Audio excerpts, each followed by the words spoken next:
¿Cuántos están listos para entrar en la época más hermosa del año? ¿Ya? ¿Cuántos tienen ya? ¿Cuántos compraron el pavo ya? ¿Ya? All right. Muy bien. Algunos dijeron por si acaso, o sea, que como el mal se está moviendo, capaz que nos dejan sin pavo. Los comunistas nos van a dejar sin pavo. ¿Oh? Estamos en esa época del año, ¿no? Estamos entrando en esa época en la cual, sea como sea que hayamos llegado hasta esta temporada, hasta esta época, comenzamos a movernos en un ambiente que nos habla de algo que no abunda en el mundo. De hecho, acabamos de orar por algo que necesita este mundo. E independientemente de lo que nosotros creamos de la celebración de Thanksgiving, de Acción de Gracias, o independientemente de lo que usted piense y crea de la Navidad, de las luces, del arbolito, ¿verdad? La temporada que comienza ahora con Acción de Gracias y luego vienen las Navidades, el fin de año, trae consigo un mensaje contundente y claro. Hay esperanza. Hay esperanza. Y hemos terminado una serie de mensajes en el tema oraciones, principios y promesas. Y hoy voy a compartirles un mensaje que se desprende obviamente de la palabra de Dios, la primera epístola, la primera carta de Pedro, capítulo 1, si lo puede buscar, y los 2 primeros versículos, que nos equipa para nosotros poder permanecer firmes en la esperanza en un mundo feroz. ¿Cómo permanecer firmes en nuestra esperanza en un mundo que se conmueve? En un mundo fiero, de hecho así se llama, en un mundo fiero. Y el tema de la carta del apóstol Pedro nos provee el fundamento para este mensaje, nos provee riquezas que nos iluminan en cuanto a cómo en un mundo en decadencia, en un mundo que se estremece, en un mundo feroz, cómo permanecer firmes en la esperanza, cómo tener una esperanza segura. Esperanza en los términos bíblicos, la esperanza no que se fundamenta en la incertidumbre de que esperamos a ver si es que pasa, ¿no? Sino la esperanza que se fundamenta en la certeza de que todo será como Dios ha dicho. Certeza. ¿Y cómo permanecer en esa esperanza en un mundo, precisamente les decía, que carece de ella? Si hay algo que le falta a este mundo y a la gente sin Cristo en este mundo, es precisamente su esperanza. No tienen esperanza. Y el mundo puede ser lo que literalmente significa, esta esfera física en la que vivimos los seres humanos. Pero el mundo también puede ser algo más pequeño. El mundo puede ser tu propio mundo, ese mundo singular, único, tuyo, de tu familia. Así que vamos a la palabra de Dios. Los primeros versos dicen en 1 de Pedro 1, 1 y 2. Pedro, apóstol de Jesucristo, a los expatriados de la dispersión en el Ponto, Galacia, Capadocia, Asia y Bitinia, elegidos según la presencia de Dios Padre en santificación del Espíritu para obedecer y ser rociados con la sangre de Jesucristo, gracia y paz os sean multiplicadas. Gracia y paz. Vamos a tratar de extraer la respuesta a esa pregunta. ¿Cómo permanecer firmes en la esperanza en un mundo que garantiza cualquier cosa menos seguridad y firmeza?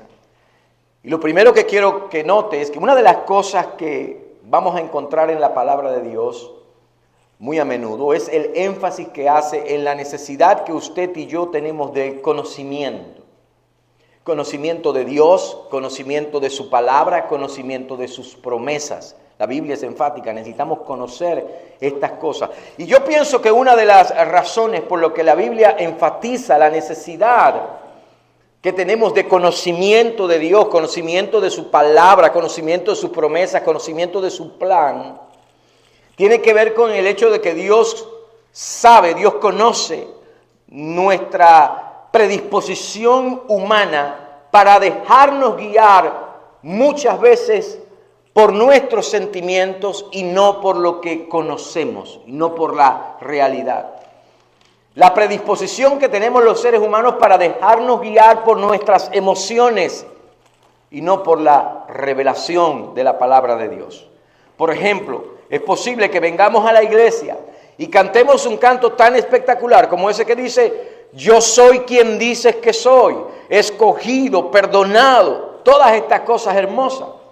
Pero luego salimos de aquí, mañana lunes nos levantamos y enfrentamos la semana creyendo que yo soy quien las emociones me dicen quién soy, las circunstancias me dicen quién soy, otras personas me dicen quién soy. Y puede que yo el domingo haya cantado, yo soy quien dices que soy, pero el lunes estoy viviendo que soy quien esa otra persona dijo que yo era. Y crea entonces tal mentira. Y quizás es posible que esto haya estado algo similar en la mente inspirada de Pedro cuando él escribe a personas que están sufriendo, creyentes que están siendo continuamente acosados, continuamente ridiculizados, perseguidos por la fe en el Señor Jesucristo. Los creyentes que habían sido atacados y perseguidos salvajemente hasta la muerte por todo el Imperio Romano. La persecución tan cruel, tan cruenta, tan terrible, que se habían visto obligados a huir para salvar sus vidas. Se habían dispersado por todo el imperio. Se habían visto obligados a dejarlo atrás todo, sus casas, propiedades, sus granjas, sus fincas, sus negocios, trabajo, el dinero, sus congregaciones locales, las iglesias locales, sus amigos, sus compañeros. Todas estas cosas. Y al parecer muchos creyentes habían agarrado a sus familias y agarrado las pertenencias, las cosas que tenían, lo que podían llevar, y habían huido para salvar sus vidas. Y esta carta de Pedro es una de las epístolas universales porque no fue escrita en particular a una iglesia, sino a diversas iglesias, diferentes iglesias en una reunión de región del imperio que abarcaba unas 5 provincias. Bueno, ahí lo dice al principio, están las 5 provincias. Regiones a las que la mayoría de los creyentes habían tenido que huir para esconderse, les decía, para ponerse a salvo. Regiones en las que aún en medio de la persecución, la iglesia sigue perseverando y sigue funcionando, en muchos casos, en la mayoría de los casos, por no decir todo, funcionando clandestinamente. Déjeme decirle que esa es una realidad que se vive hoy alrededor del mundo. No piense que esto es una historia solamente del primer siglo. Ahora, imagínese el temor, la incertidumbre, imagínese la inseguridad, el peregrinar diario sin un sentido de rumbo, como el que va huyendo sin dirección. Imagínese lo que es vivir diariamente buscando dónde esconderse, buscando un lugar seguro y donde quiera que estás, no sentirte seguro. Lo que es vivir sin saber cómo te vas a ganar la vida, sin saber si mañana vas a tener para suplir pan para tu familia. Imagínese lo que esta gente sentía, todo lo que experimentaba, imagínese todas las emociones, porque estaban siendo perseguidos, porque la vida de ellos estaba en constante riesgo. Imagínese esos sentimientos que llenan el corazón nuestro, que llenan el corazón humano. Reales, temor, preocupación, inquietud, insomnio, ansiedad, estrés, incertidumbre, inseguridad. Imagínense todas esas cosas en un sobresalto continuo, así con el brinco que pegas de repente, que cualquier cosa te asusta, como se asustó Eva cuando la saludé esta mañana. ¿Qué necesitaban estas personas? Necesitaban estímulo.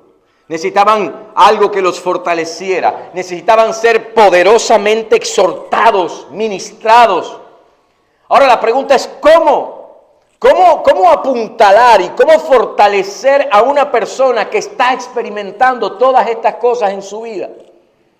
¿Cómo puede una persona estar segura a través del sufrimiento, de la persecución? ¿Cómo podemos tú y yo ser afirmados, ser fortalecidos en un mundo cuyos pilares se estremecen con fuerza destructiva? Encendemos la televisión y hay guerra en Europa, hay guerra en el Medio Oriente. Israel está justificadamente y necesariamente en guerra contra Hamás. Pero vemos que mueren tantas personas inocentes de ambos lados, ¿cierto? Y está la guerra de Rusia contra Ucrania, Ucrania defendiendo su soberanía, y el mundo se estremece y se sacude con violencia, porque hay hermanos, hay personas, hay familias que no están en Europa, que no están en el Middle East, pero que están teniendo su propia guerra fuerte. Ahora ponga en perspectiva lo que los medios nos anuncian. La persecución y masacre de cristianos. Yo no estoy hablando del siglo I, les decía, estoy hablando de ahora. Países como Corea del Norte, Afganistán, China, Somalia, Irak, Irán, Pakistán, Sudán. Países donde el cristianismo es perseguido y donde la gente paga el precio de ser cristiano hoy en día, ahora mismo, con sus propias vidas. Esto no es cuento, esto es real. ¿Cómo puede la iglesia perseverar y hacer la obra aún cuando tiene que estar en clandestinidad? ¿Qué mensaje, qué palabra necesitan estos creyentes? Y traiga eso ahora al ámbito nacional, donde se está moviendo una violenta marejada de liberalidad, de odio contra todo lo que el cristianismo es y representa. Eso es aquí en América, no vaya muy lejos. ¿Qué se necesita? ¿Qué palabra? ¿Qué es aquello que puede ayudarnos a permanecer en un mundo feroz, en un mundo fiero? En circunstancias así, lo que tú sientes no es el consejo y no es la respuesta. No son los sentimientos, no son las emociones lo que nos da la respuesta. Pedro nos dice que hay una vía y una sola. Y lo dice en la palabra de Dios. Y lo primero que quiero que prestes atención, y le voy a decir que aquí es donde muchos cristianos son derrotados. En esto que voy a decir en un segundo. ¿Cómo permanecer firme en la esperanza en un mundo feroz, en circunstancias feroces? Número 1, necesitas conocer tu salvación. No le voy a decir necesitas ser salvo, porque Pedro le está escribiendo a gente que ya es salva. Obviamente, si no tienes a Cristo, tienes que empezar por ahí, tienes que darle tu vida al Señor Jesucristo. Tienes que confesar a Cristo como tu Señor y Salvador, arrepentido de tus pecados. Pero necesitas conocer tu salvación. Pastor, ¿cómo que conocer la salvación? Yo sé que Dios me perdonó. Yo sé que yo voy al cielo cuando muera. ¿Qué nivel de conocimiento de tu salvación? Eso es lo que estoy hablando. Porque las fuerzas para perseverar y permanecer firmes en la esperanza comienza con el conocimiento de tu salvación. El creyente debe saber que es salvo y estar, escuche esto, absolutamente seguro de que es salvo. El creyente debe saber que es salvo y estar absolutamente seguro de que porque es salvo, sea cual sea su circunstancia, él está guardado y protegido por Dios. No de otra manera. Y este es el tema de la primera sección de esta epístola, la primera de Pedro. Nos dice claramente cómo estar seguros aún en medio del fuego. Y nuestra seguridad está, en parte, en primer lugar, en saber que somos salvos, que pertenecemos a Dios y que Dios nos cuida diariamente. Alabado sea su nombre. Debo saber, dice Pedro, apóstol de Jesucristo, a los expatriados de la dispersión, menciona las 5 regiones elegidos según la presencia de Dios Padre en santificación del Espíritu. ¿Qué necesito saber? Bueno, en esta salvación necesito saber que yo soy escogido, decía ese canto, perdonado. Yo soy quien dice que soy una salvación que me dice a mí que Dios me ha escogido, que soy elegido. Y sea cual sea la postura que usted tenga en lo relacionado a la elección, aquí está claro que los creyentes son escogidos de Dios. Creyentes que son solo expatriados quiere decir peregrinos o extranjeros, esparcidos en la tierra. Creyentes que no pertenecen a la esfera de las naciones de este mundo. Y este es el cuadro bien descriptivo que se pinta ahí en el verso número 1. Los creyentes somos en esta tierra peregrinos, somos extranjeros. Y la idea es de la persona que visita un lugar, una región, pero lo visita solamente por un tiempo.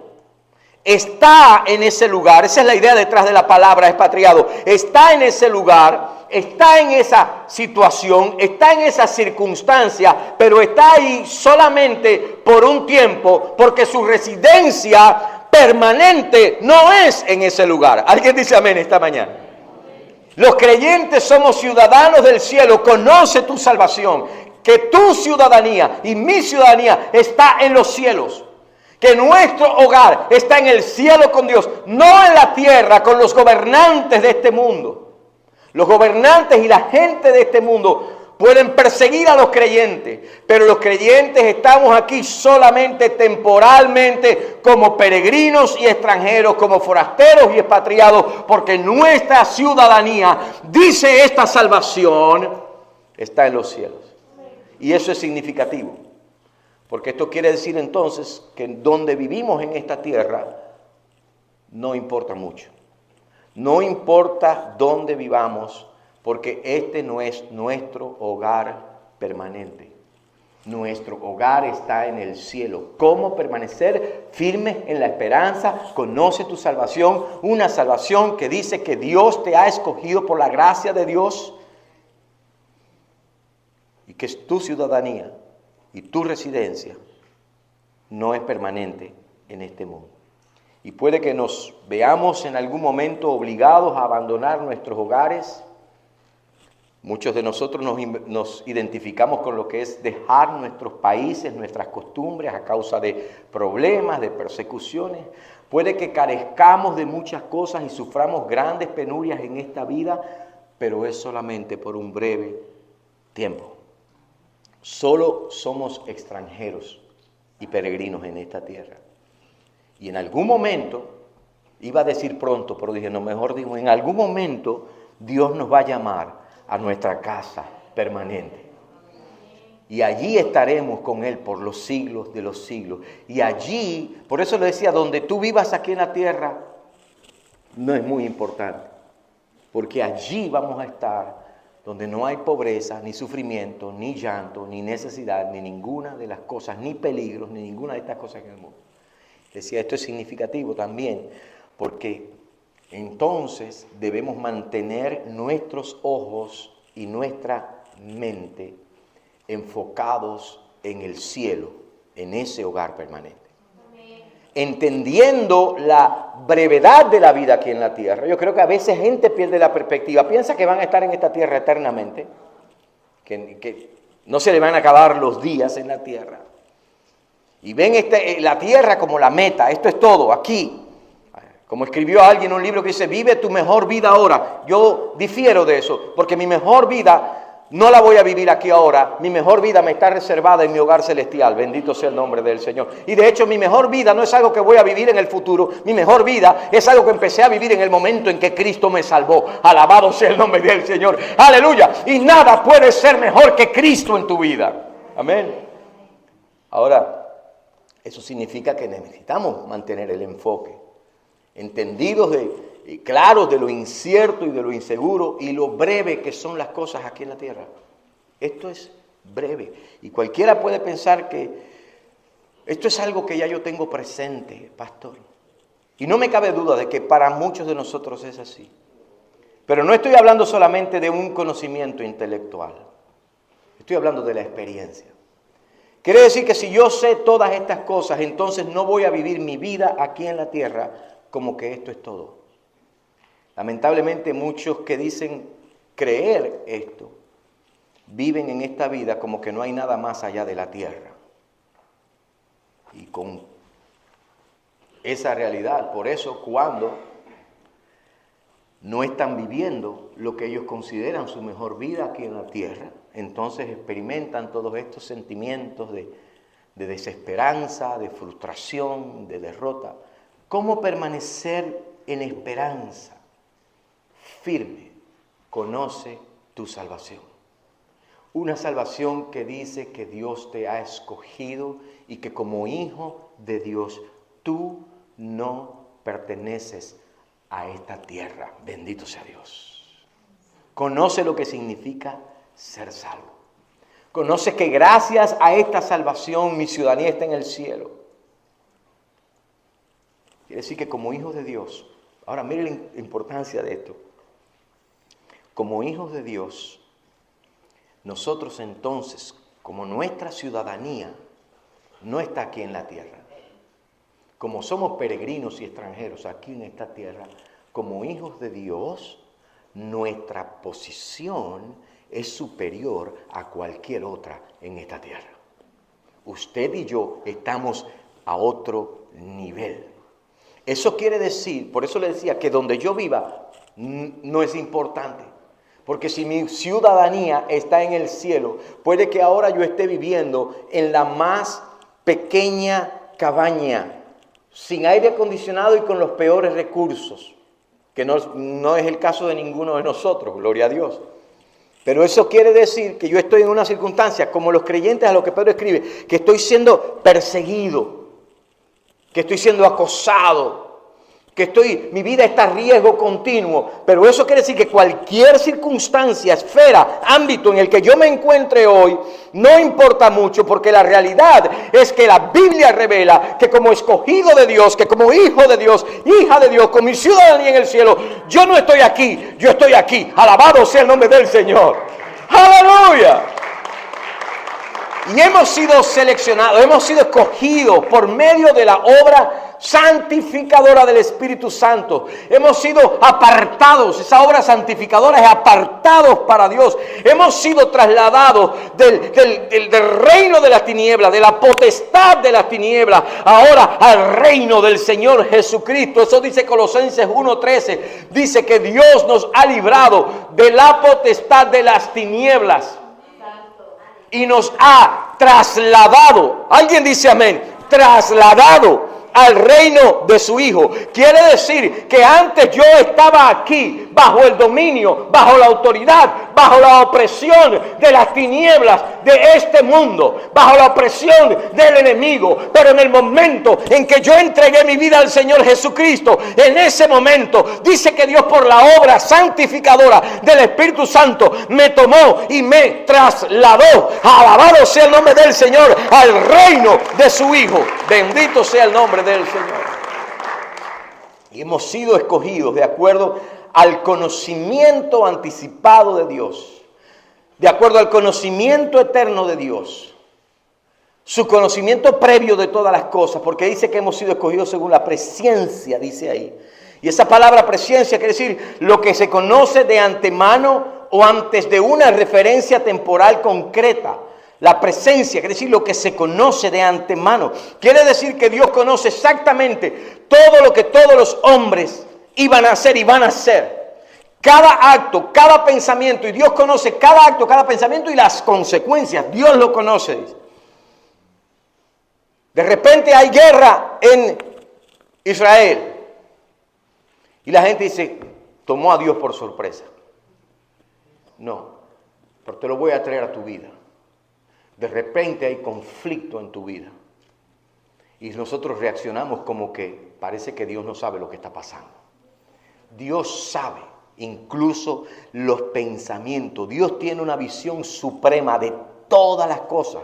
De todas las cosas, escuche, pasadas, presentes y futuras. Y es lógico que debe ser así, porque esto es posible gracias a uno de los atributos incomunicables de Dios. Es decir, que Dios no le ha dado esto a nadie más. Esto es de Dios nada más. Omnisciencia. Quiere decir que lo sabe todo. A veces nosotros actuamos como que el que lo sabe todo es el enemigo.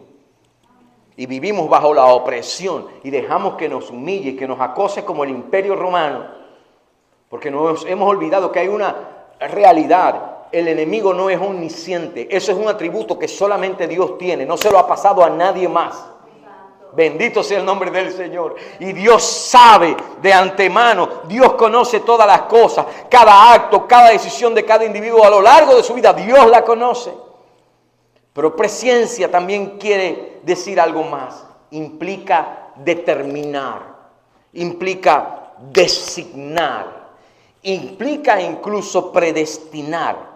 Este es el caso, por ejemplo, de lo relacionado con la muerte de Cristo. En Hechos capítulo 2, verso 23 nos dice que Jesús fue prendido y crucificado por mano de inicuos.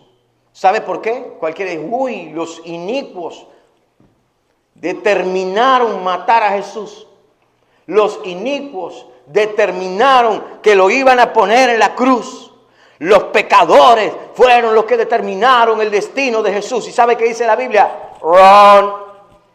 Porque Hechos 2:23 dice que había sido entregado por el determinado consejo y anticipado conocimiento de Dios. Bendito sea el nombre del Señor. Con razón, el Señor Jesucristo dice, nadie me puede quitar la vida, yo la entrego. Bendito sea el nombre del Señor. Así que Dios no solo anticipó la muerte de Cristo, Dios la ordenó. Es lo que dice la Biblia. Y la presencia de Dios es algo maravilloso para los creyentes, no solamente porque nos garantiza que Dios puede prever todos los eventos, sino que también Dios puede incluso ordenarlos. Hay eventos en tu vida y en mi vida que fueron diseñados y designados por Dios. Pero lo maravilloso de esto es que nos dice claramente entonces, resúmalo en esto, quitar toda esta madeja teológica y se lo voy a dejar de esta manera.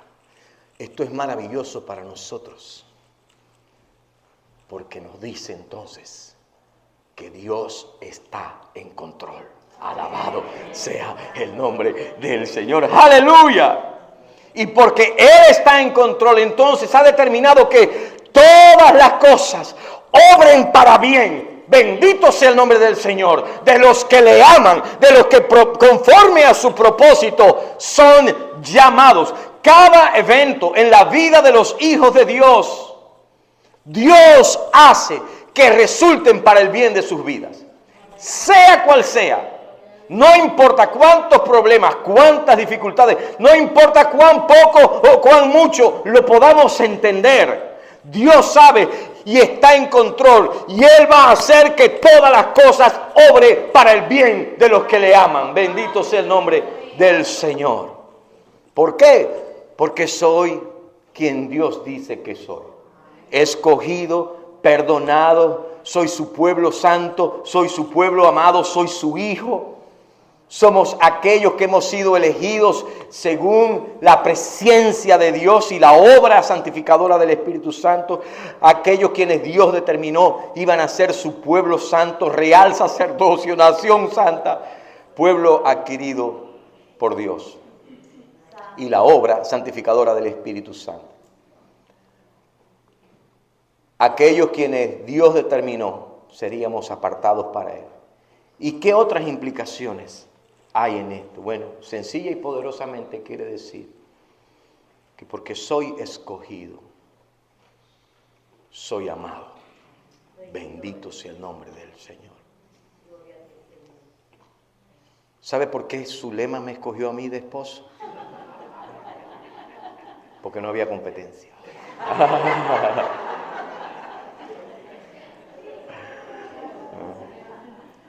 Zulema no me escogió y me dijo, me voy a enamorar después. Ella se enamoró Yo le digo a Zulema, mi esposa, yo le digo que ella es para mí fidelidad, porque sigue persiguiéndome.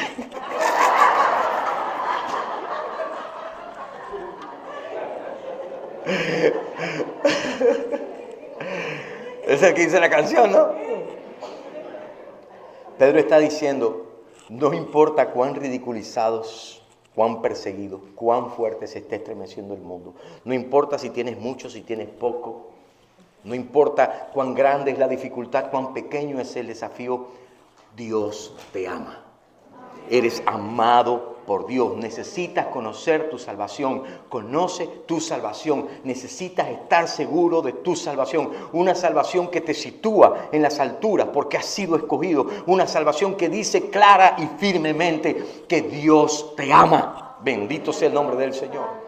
Verso 2 dice, elegidos según la presencia de Dios Padre, en santificación del Espíritu, para obedecer y ser rociados con la sangre de Cristo, gracia y paz sean multiplicadas. Una salvación que me dice que Dios me ama, que Dios me ha escogido, que mi ciudadanía no está en esta tierra, que mis circunstancias son las que son, pero no son residencia permanente. Una salvación que me dice que yo estoy cubierto, que estoy guardado, que estoy protegido por la sangre del Señor Jesucristo. Alabado sea el nombre del Señor. ¿Sabe de qué habla eso? Eso habla de justificación. Es cierto que antes de eso yo era de las tinieblas, que había quebrantado la ley, que estaba lejos de Dios, que estaba sin esperanza, dice la Biblia, y sin Dios en este mundo. Pero en el día en que el Señor me salvó, Él me atrajo hacia sí, me trasladó al reino de su amado Hijo Jesucristo. Él me justificó por la sangre de Jesús. Y esa sangre todavía me guarda, todavía me cubre. Es cierto que un tiempo yo rehusaba vivir para Dios. Es cierto que era culpable delante de Dios y que solo merecía la penalidad de la ley, el juicio de la ley, la condenación de la ley, el castigo por el pecado, la ira de Dios merecía yo. Es cierto que no podía escapar de lo que merecía. Pero hermanos y hermanas, ese es el glorioso evangelio de la gracia de Dios. Jesucristo pagó por la pena. Jesucristo pagó el castigo por mi pecado. Él tomó la culpa y la condenación sobre su misma persona. El santo, el que no cometió pecado, fue a la cruz por mí. Vivió una vida perfecta, sin pecado, y se presentó delante del Padre como el hombre ideal, como el sacrificio perfecto para tomar mi lugar y tu lugar en la cruz del Calvario. Y ahora su sangre que me redimió es la sangre que me guarda. Alguien dice amén esta mañana. ¡Aleluya! Conoce tu salvación. Una salvación que dice que eres escogido, que no estás por debajo de las circunstancias, por debajo de las fuerzas de este mundo, sino por encima, en las alturas, que porque has sido santificado, has sido apartado, quiere decir también que he sido lavado por la sangre de Cristo, he sido purificado y ahora estoy simplemente cubierto por esa misma sangre. Y poderosamente, no debía haber dicho simplemente, porque no es simple. Piense solamente cuánta gracia y cuánto amor. Piense, así el Padre lo planeó, el Espíritu la efectuó y el Hijo consumó esa salvación. Eso. Ahora quiero decirle una última cosa. Conoce tu salvación. Y ahora le voy a llevar, para terminar, de regreso al versículo 1. Porque hay una palabra y clave.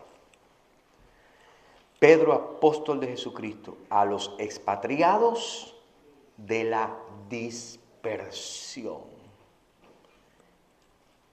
El 16 de julio del año 79 de la era actual, después de Cristo,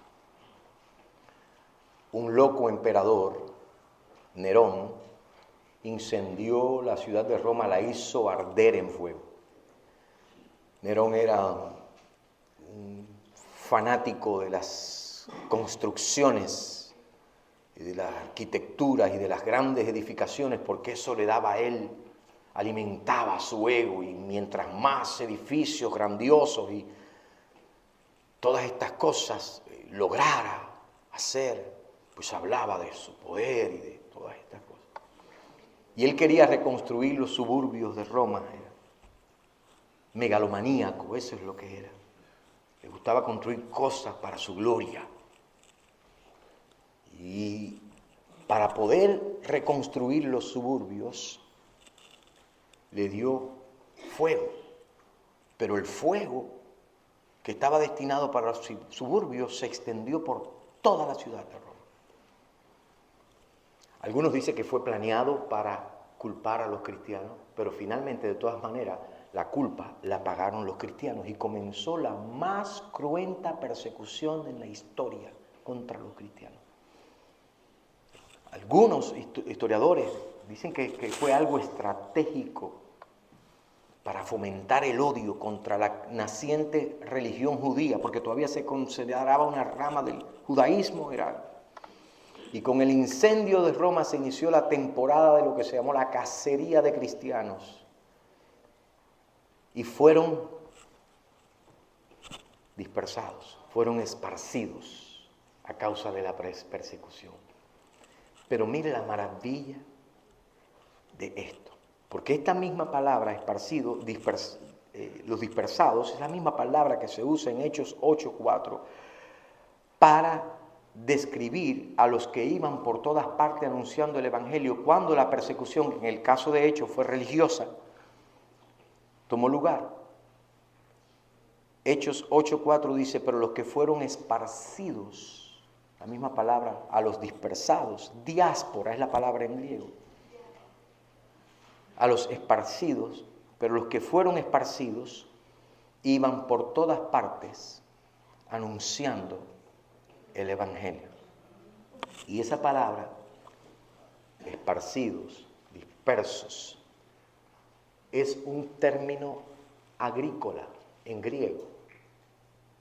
Esa palabra se usa o se usaba o se usa en griego para describir el acto de un sembrador, la actividad de un sembrador que tiene el terreno preparado, listo, y anda con su alforja o lo que cargue lleno de semillas y empieza a esparcir esas semillas. ¿Se da cuenta la riqueza de lo que está diciendo aquí? ¿Sabe qué es lo que me está diciendo a mí? No solamente conoce tu salvación, conoce tu propósito. ¿Cómo permanecer en una esperanza firme en un mundo feroz? Conoce tu salvación, todo lo que dijimos. En último lugar, por hoy, conoce tu propósito, que tú no eres una caña soplada por el viento para todos los lados, que tú eres una semilla que Dios estratégicamente está sembrando en este mundo. ¡Alabado sea el nombre de Dios! ¡Aleluya! Porque la semilla no es para almacenarla. La semilla es para plantarla. Y yo no les voy a decir nada más de esto porque los tengo cansados con mis culantros. Pero corianders. Pero es así, es semilla esparcida. ¿Ya? Yo tengo mi siembra de culantros, que algunos ya los bendije la semana pasada, la próxima vez los vendo, pero me fue bien. Tengo una clientela enorme. ¿Ya? Pero ¿sabe cómo comenzó todo eso? Yo compré una planta, yo se lo dije anteriormente, pero por si acaso. Compré una planta en la tienda china, ¿ya? En una de estas tienditas chinas que hay por ahí. $3 pagué por mi plantita. Y la puse en el jardín de la casa, en una maceta, ¿ya? Y mi sueño siempre fue ser culandrero, pues.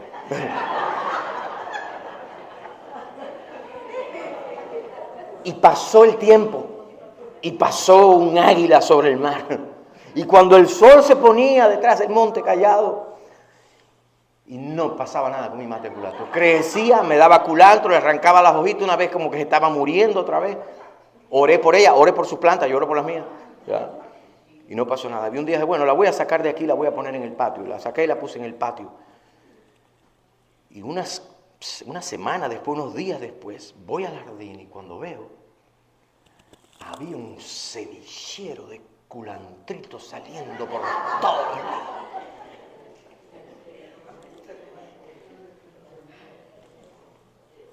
Tú no eres casualidad. Tú estás estratégicamente sembrado. Donde quiera que Dios te tiene y donde quiera que esté llevando, no estás allí por casualidad.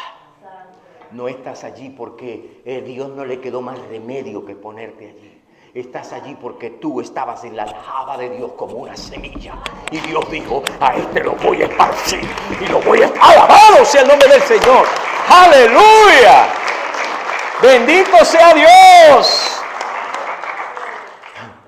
Y porque estás puesto ahí, estás sembrado ahí como un árbol. ¿Sabe para qué? Para dar fruto. Les voy a decir, ¿por qué yo no siembro rosas? Porque las rosas no se comen. Adornan. Yo siembro culantro, bendito sea el nombre del Señor, porque es bueno para el recao, para el sofrito, para dar sabor. Déjame decirte, Dios no tiene semilla para plantar árboles de adorno. Dios tiene semilla para plantar árboles frutales, para que donde quiera que estés dando fruto. Bendito sea el nombre del Señor. En medio de la circunstancia. Aleluya. Y los que estamos casados, necesitamos entender algo. Tener presente que Dios no te dio un matrimonio para una etapa de la vida. Dios te ha dado un hombre y te ha dado una mujer y Él la plantó a ella intencionalmente en tu vida y Él lo plantó a él intencionalmente en la tuya, mujer, y los puso allí para que allí ustedes sean árboles fructíferos para la gloria de su nombre. Escuche algo, hermano, una vez más y hermana, les reafirmo, sea cual sea tu circunstancia, tú no estás allí porque los vientos te llevaron como las semillas de mi culantro. Tú no estás allí porque no había otro lugar donde meterte y no había otra opción. Habían otras opciones. De hecho, para algunos de ustedes tenían otros lugares que podían haber escogido. Pero terminaron, no donde tú querías estar quizás, no en los grandes lugares, terminaste donde estás, porque Dios tiene un propósito con tu vida y Él te ha puesto como semilla para que crezca abundantemente y dé fruto abundante para su gloria. Les voy a confesar algo a ustedes esta mañana aquí, porque la gran mayoría de ustedes no estaban aquí en el 2011, o muchos de ustedes, mejor dicho. Pero mi esposa sabe que de los 3 lugares, cuando Dios nos dijo a nosotros, es tiempo de salir de donde estábamos, ir a otro lugar, de los 3 lugares que se presentaron una oportunidad para yo pastorear y servir con mi familia, Pancos era el que menos quería venir. ¿En serio? En serio, yo no me sentía atraído a Pancoast. Y Dios, imagínense, hermano, le voy a hablar aquí. ¿Cuántos cubanos hay aquí? Esta mañana algún cubano. ¿Cuántos algunos que ya están cansados de tener cubanos alrededor de ellos? Levanten todo el mundo. ¿Ya? Hermano, las otras 2 opciones eran una iglesia en Miami y la otra era una iglesia en Hialeah, chicos. ¿Sabes? Oye, cafecito cubano en la ventanita ahí con croquetas, ahí a la esquina, ¿no? Y Pancos era la más pequeña de las congregaciones. Se reunía un poquito más que la membresía. En ese tiempo eran 43 miembros. ¿Ya? La asistencia quizá un poquito más. La que tenía la propiedad más pequeña, la que tenía el número más pequeño, y la que no estaba en Hialeah, chicos. Y yo me sentí atraído a aquellas. Y Dios trató con mi vida. Y me dijo, alguien recibe esta mañana esto que le voy a decir. La semilla no tiene voluntad propia. La semilla no dice dónde ella se va a plantar. La semilla está en la alforja y el sembrador es el que dice dónde la va a poner. Alguien dice amén esta mañana. Y el Señor trató con mi vida. ¿Y sabes qué? Le doy gracias a Dios que fue la opción de Dios. Mi esposa siempre quiso venir para acá. Porque dijo, uy, qué lindo que son los hermanos en la primera iglesia. Nah, eso lo inventé yo, pero... ella sintió venir para acá. Y le doy gracias a Dios que dejé que me sembrara el sembrador. Porque ha sido la mejor experiencia ministerial de mi vida desde el 2011 hasta la fecha en este lugar y lo que queda por venir todavía. Alguien dice amén. Pero voy a decir algo más esta mañana. Dios te ha sembrado estratégicamente donde estás. Pastor, usted no conoce mis circunstancias, yo no, pero el sembrador sí. Pastor, usted no sabe lo que está pasando, yo no, pero el sembrador sabe por qué te puso allí. ¿Sabe cuál es el problema con nosotros? En Cuba había unos muñequitos. El Pidio Valdés, ¿te acuerdas del Pidio Valdés? El Pidio Valdés era un mambí cubano que peleó contra los españoles. El muñequito peleaba contra los españoles. Y entonces en uno de los episodios de eso están los mambises, están los españoles en un fuerte como el Castillo San Marcos, ¿no? Aquí en San Agustín, en una fortaleza.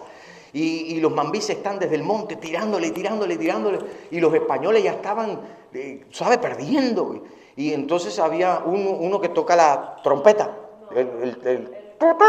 No, ya voy allá. ¿Va a hacer el cuento tú o lo voy a hacer yo?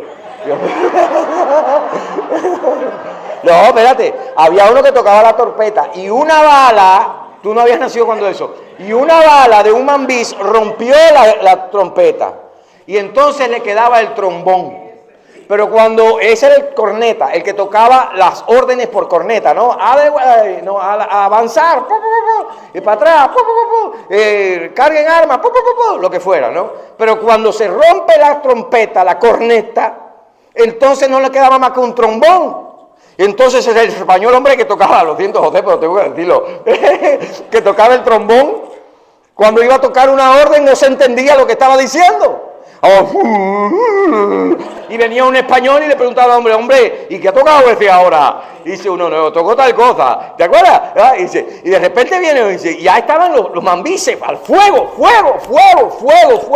y los españoles ya estaban perdidos, y toca el del trombón, y viene uno y dice, oiga, ¿y qué ha tocado ese ahora? Y dice, oiga, que se escucha clarito, ¡retirada! Ya se rió. Ahora se lo voy a llevar al campo espiritual. Porque lo que Pedro le está diciendo a las iglesias en esa región nos está diciendo aquí a nosotros. Cuidadito con decir que el Rey de Reyes está tocando corneta de retirada. Porque Él no te plantó ahí para ahora venir. Lo que pasa con nosotros es que cuando estamos en esa presión y en esa circunstancia, vea lo que sea que estoy orando para que Dios me muestre su voluntad. ¿Y qué te dijo? Me lo dijo clarito. ¡Retirada! Dios no te plantó para que te retires. Dios te plantó para que des fruto para su gloria. Alabado sea el nombre del Señor. ¡Aleluya! Estás donde estás, no por casualidad. Estás estratégicamente plantado. ¿Cómo permanecer firmes en un mundo que se conmociona? En tu micromundo que se conmueve. ¿Cómo permanecer firme en la esperanza? Oh, conoce tu salvación. Soy escogido, perdonado. Soy quien Dios dice que soy. Soy ciudadano de los cielos. Estas circunstancias no definen ni determinan mi ciudadanía. Dios ha determinado como el sembrador soberano que yo como semilla haya sido plantado aquí mismo. Y aquí mismo yo no escucho un rey tocando retirada. Yo escucho a mi rey diciéndome, avanza, avanza, avanza, porque mayor es el que está contigo que el que está en esas circunstancias. Amén. Así que no cedemos, porque nosotros cantábamos ahorita, Me encanta esa canción en muchas cosas. Primero porque, ya les dije, habla de mi relación con Zulema y es fidelidad que sigue persiguiéndome. Pero lo otro, esa canción dice, tiene una porción de Isaías 43. Cuando pases por las aguas, yo estaré contigo. Y si por los ríos, no te anegarán. Cuando pases por el fuego,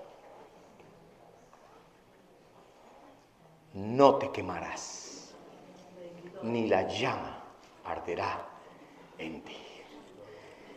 Dice, cuando pases por el fuego. No dice que Dios te va a hacer residir en el fuego, porque el fuego no es para los hijos de Dios. El único fuego que nos toca a nosotros es el fuego del Espíritu Santo y mejor que te queme. Bendito sea el nombre del Señor. Dice, cuando pases. A veces pensamos que el pasar por... No, cuando pases por el fuego. Lo grandioso de todo esto no es tu capacidad de resistir el calor. Porque si tú pasas por ti mismo por el fuego, vas a coger candela, baby. Pero dice, cuando pases por el fuego, yo estaré contigo. Así, y eso es suficiente. ¿Y sabe lo que dice esa canción? Dice, me has guiado por el fuego. Aleluya. Tú eres amado, eres amada. Tú estás estratégicamente sembrado y sembrada aún en esa circunstancia. Y tú no eres una planta de adorno. Tú eres un árbol fructífero. ¿Quieres ponerte de pie esta tarde? Jesús es el Señor. Gloria a Dios. Por favor, piensa en esto. Piensa en estas realidades. Que Dios, el soberano creador, rey del universo, haya mirado en la eternidad pasada hacia el futuro y haya puesto sus ojos en ti, debe ser suficiente para tú permanecer firme en un mundo feroz. Porque Él no ha quitado sus ojos de ti. Estás donde estás, porque fuiste puesto como semilla. Estás en esa familia, en ese matrimonio. Le voy a decir una sorpresa a alguien esta mañana. Te voy a decir una verdad esta mañana. Aún el trabajo donde estás. Te voy a decir, alguna gente ora, Señor, dame otro empleo, no quiero más este empleo. Y se les olvida que ese empleo lo tienen como respuesta a una oración que hicieron hace 4 años atrás. Pero cuando ya vino el fuego y Dios te dijo que vas a pasar por el fuego, se te olvida tu propósito, que tú estás ahí estratégicamente plantado, que tú estás ahí, que esa persona, que esa persona imposible en tu vida, déjeme decirte que yo me hago esa pregunta y no me la hago diciendo, Señor, tal persona es imposible para mí, porque esa la detecto fácil. La pregunta que le quiero que Dios me dé discernimiento y sabiduría, Señor, ayúdame cuando yo me esté siendo imposible para alguien. Pues siempre nos gusta mirar del otro lado, ¿no? ¡Ay, al fulano no hay quien lo aguante! ¡Ese jefe mío! Y el jefe llega a la casa y dice, ¡ay, ese empleado! No hay quien lo soporte. Entonces, ¿a quién le vamos a creer? Pero tú eres un hijo de Dios y tú eres una hija de Dios. Tú conoces tu salvación. Tú sabes que Dios te ama, pero tú conoces tu propósito. Tú sabes que estás donde estás porque Dios te sembró ahí. Y te voy a decir cuándo va a venir la próxima promoción. Te voy a decir cuándo va a venir el próximo empleo que estás pidiendo, otro empleo mejor. Y gloria a Dios, pida lo mejor, claro. Por supuesto, pida lo mejor. Pero te voy a decir cuándo va a venir el otro empleo mejor. Cuando cumplas tu propósito en el que tienes ahora. Cuando te veas ahí donde estás y digas, ¿sabes qué? Llevo mucho tiempo quejándome acá. Yo les tengo que confesar muchas cosas a ustedes, pero una de ellas es que muchas veces, y eso ha cambiado mi perspectiva, porque todas las denominaciones cristianas, todas sobre la faz de la tierra que están hechas por hombres y organizadas por hombres, por la gracia de Dios y todas esas cosas, pero que yo me pregunto, cada vez que hay un problema a nivel nacional, a nivel de denominación, ¿pero qué es esto? ¿Hasta cuándo? Y Dios me dijo, para, así no. Pregúntame, ¿por qué te tengo ahí? ¿Y para qué te tengo ahí? Y te voy a decir que estás donde estás porque yo te tomé semilla que no tienes voluntad propia. Tú no le dices al sembrador dónde quiere que te pongan. El sembrador en su mano te tiene y él dice, aquí te voy a poner. Aquí vas a dar fruto. Y lo próximo en tu vida va a venir y lo vas a alcanzar cuando estés dando fruto donde el sembrador te puso la primera vez. Lo siento, pero es así. No hay otra manera de verla. Hermano, no lo siento porque es la verdad. Recíbelo. Así que a partir de ahora cambie su oración. No diga más, Señor, dame otro trabajo. ¡Ay, pastor! No. Diga, Señor, ayúdame a cumplir tu propósito aquí donde estoy. Porque mientras estoy enfocado en tu propósito aquí donde estoy ahora, lo próximo va a pasar cuando tú lo determines soberanamente en tu tiempo. Por lo tanto, mi enfoque no va a ser el próximo empleo. Mi enfoque va a ser, voy a dar fruto aquí. Hay matrimonios que necesitan entender la realidad de que estás donde estás para dar fruto. Padres con sus hijos, hijos con sus padres. ¿Por qué están pasando ciertas cosas en tu vida? Dios es soberano, Él es el sembrador. Y lo que te sorprende a ti, a Dios no lo tomó por sorpresa. Él sabe lo que está haciendo. Enfócate en eso. Porque de esa manera vas a permanecer firme en la esperanza en un mundo que se conmueve. Padre, en el nombre de Jesús, habla con Dios ahí donde estás. Yo sé que Dios ha hablado a algunos acá y ha tratado con algunos acá, con todos nosotros. Señor, gracias porque estás iluminando mi mente. Recuerda que el mensaje de la semana pasada, que una de las cosas que pedía David en su lamento, en su circunstancia lamentable, ¿sabe cuál era? Decía, ilumíname, alúmbrame. Y quizás alguno de ustedes oró así la semana pasada y durante toda esta semana, Señor, dame luz. Y llegas aquí hoy y el Espíritu te está diciendo, escucha porque te estoy dando luz. Abre tu entendimiento. Señor, abre mi entendimiento. Y Dios te trajo hoy, recibes una palabra que te dice necesitas conocer tu salvación. Una salvación que te dice que Dios te ha escogido, que eres amado, que eres redimido, que eres perdonado, que tu ciudadanía está en los cielos y no en este mundo, que tus circunstancias no determinan el favor de tu rey o el desfavor de tu rey. Una salvación que dice que Dios te ama con amor eterno. Una salvación que te dice que estás cubierto y cubierta por la sangre de Jesucristo.